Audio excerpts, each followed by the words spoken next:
যত সময় হায়াত দিয়েছেন, আল্লাহ যত সময় হায়াত দিয়েছেন তত সময় মানুষের জন্য লড়াই করবো ইনশাআল্লাহ।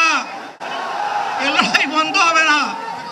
বাংলার মানুষের মুক্তি অর্জন হওয়া পর্যন্ত আমাদের লড়াই অব্যাহত থাকবে। বলছিলাম, জামাতে ইসলামী যদি আল্লাহর ইচ্ছা এবং জনগণের ভালোবাসায় বাংলাদেশের মানুষের সেবা করার সুযোগ পায়, তাহলে মালিক হবে না, সেবক হবে ইনশাআল্লাহ।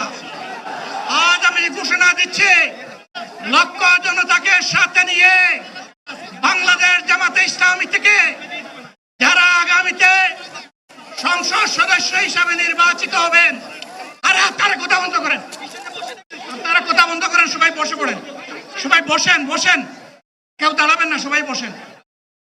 যদি আল্লাহর ইচ্ছায় জনগণের ভালোবাসায় বাংলাদেশ জামাতে ইসলামী থেকে সংসদ সদস্যরা নির্বাচিত হয়ে সরকার গঠন করেন, তাহলে কোন এমপি, কোন মন্ত্রী আগামীতে সরকার কিন্তু প্লট গ্রহণ করবে না। কোন এমপি এবং কোন মন্ত্রী ট্যাক্সবিহীন কোন গাড়ি চড়বে না। কোন এমপি এবং কোন মন্ত্রী তার নিজের হাতে কোনো টাকা চালাচালি করবে না। কোন এমপি এবং কোন মন্ত্রী যদি তার নির্দিষ্ট কোনো কাজের জন্য বরাদ্দ পেয়ে থাকেন, কাজ শেষ হওয়ার সাথে সাথে বাংলাদেশের 18 কোটি মানুষের কাছে তারা তার প্রতিবেদন তুলে ধরতে বাধ্য হবে। সম্মানিত বন্ধুগণ, চাঁদা আমরা নিব না, দুর্নীতি আমরা করব না, চাঁদা আমরা নিতে দেব না, দুর্নীতি আমরা সহ্য করব না। এই বাংলাদেশটাই আমরা দেখতে চাই। যুবকদেরকে আমরা স্পষ্ট ভাষায় বলতে চাই, বন্ধুগণ, তোমাদের সাথে আমরা আছি।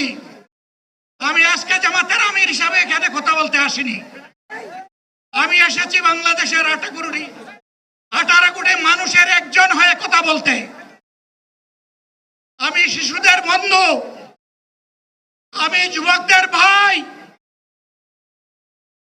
আমি বয়স্কদের সহযোদ্ধা, আমার বোনদের আমি ভাই। সুতরাং তাদের মুক্তির জন্যই আমি দায়িত্ব নিয়ে আজকে এখানে দাঁড়িয়েছিলাম। আল্লাহর ইচ্ছা শরীর আমাকে সাময়িকভাবে সহযোগিতা করে নাই, এটাও আল্লাহর ইচ্ছা যে এখন আল্লাহ আমাকে কথা বলার সুযোগ দিচ্ছেন। আমি বলতে চাই, বাংলাদেশের নির্দিষ্ট কোন শ্রেণীর মুক্তির জন্য আমাদের এই লড়াই নয়। রাস্তার একজন পরিচ্ছন্নতা কর্মী, চা বাগানের একজন শ্রমিক, রক্ত পানি করা ঘাম জড়ানো আমার একজন রিক্সা চালক ভাই মাঠে ময়দানে বাংলাদেশের মানুষের মুখে যারা এক মুঠো হাত তুলে দিতে চায়, আমার সেই কৃষক বন্ধুটি, আমি তাদের হয়ে আজকে এখানে কথা বলতে এসেছি। আমি কোন অভিজাত শ্রেণীর হয়ে এখানে কথা বলতে আসিনি। আল্লাহ তাআলার অশেষ মেহেরবানি, আজীবন সকল রক্ত চক্ষুকে উপেক্ষা করেছি, জেল জুলুমের পরোয়া করি নাই।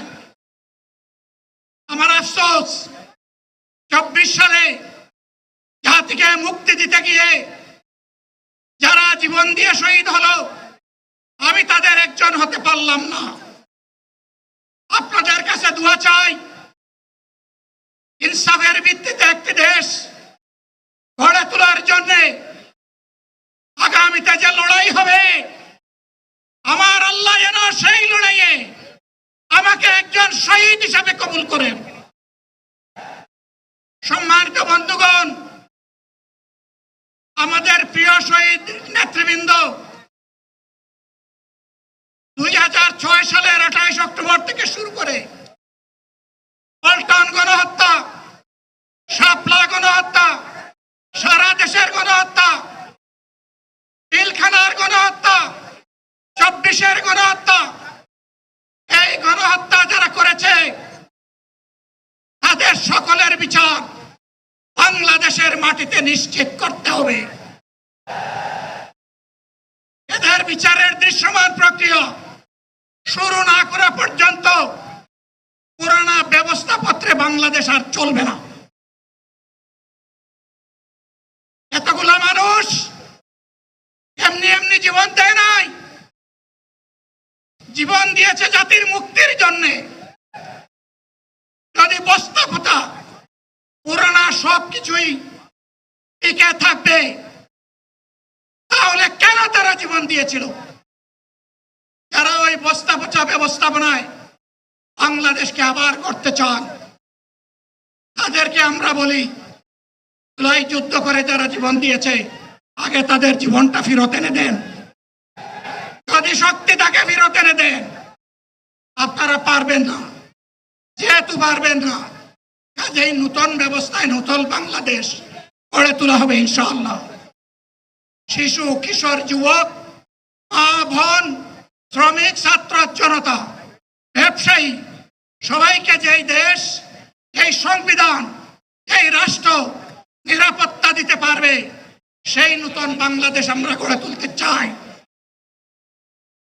এরা আমাকে সবাই চাপ দিচ্ছে, কেউ বলে ভাই শেষ করেন, কেউ বলে চাচা শেষ করেন। আমি তাদেরকে নিশ্চয়তা দিয়ে বলছি, আমার মত আমার আল্লাহ নির্ধারিত সময় থেকে 1 সেকেন্ড আগে হবে না,